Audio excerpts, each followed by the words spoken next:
the fact that the Yankees already had to up the bid, I don't think it's a good sign. What'd you make of the latest report from Heyman? See, I don't necessarily look at it that way because there's a market. So the Yankees perhaps may have misread the market. We see the Boston Red Sox are hot and heavy. We all know that Steve Cohen and the Mets are hot and heavy. So to me, if I'm a Yankee fan, I'm actually encouraged by the idea that the Yankees have kind of read the room a little bit and clearly realized, hey, we weren't good enough in our initial pursuit to go and land a guy that we really want to keep. And I think it's becoming more and more obvious. The Yankees really want to keep this guy, as they should. They're not going to get a free agent over the next 5 years who's as dynamic, who's as prolific a slugger, who can handle New York, who's of the age that Juan Soto is at. So this is the guy to go get. You need to be on equal playing terms with Cohen and with these other teams that are serious contenders and bidders. I'm looking at it as a positive.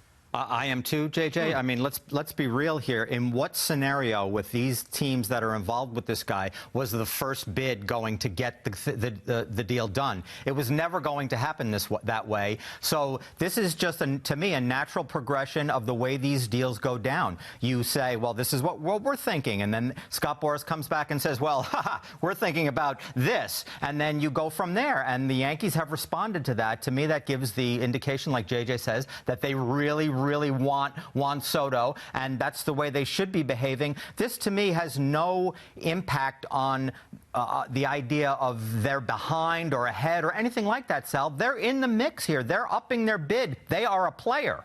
Right. I agree with both of you guys. I think, if anything, it shows that they're not being stubborn. They're not saying what we offered you initially is what we're going to stay at. They know how much he's worth. They saw it for a year. He was in pinstripes. They know how much of a perfect fit this guy is, and they're making sure that they tell Boras and they tell Soto, look, you're our top priority. We're going to go after you, and we're going to raise our bid. We're going to raise our offer again if we need to. But then why not just come in with like all the other teams didn't have to up their bid. This was the initial offer phase. We all know that eventually there's going to be another round and then the best and final. But already in the initial phase. Now, I don't know. Maybe this is the other round. Who's to say the Mets and the Red Sox aren't going to go and up their bid? Maybe it's all part of the process. But maybe they don't have to because their bid was already, like to your point, maybe they misread the market a little bit with the Yankees. That was my initial read from this, that the Yankees came in lower than the other teams. So they had to up their initial bid, which, again, I would take that as a bad sign myself. Doesn't mean anything. We don't know. We'll find out. There's going to be more rounds of bidding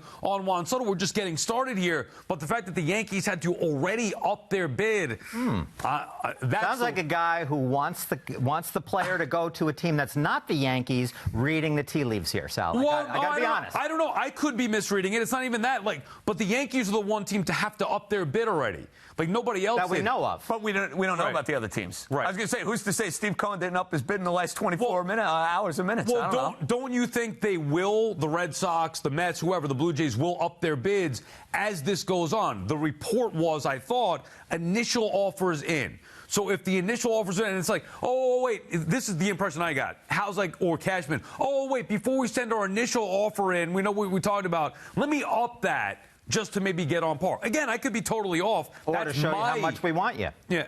Oh, but then why would they have to up it if they wanted them so much? The initial offer should have been high. Listen, bottom line, these offers are going through the roof over the next month. This is only the beginning, boys. You have to be careful about what you offer first in this negotiation. I mean, you know they're going to want over 700 here.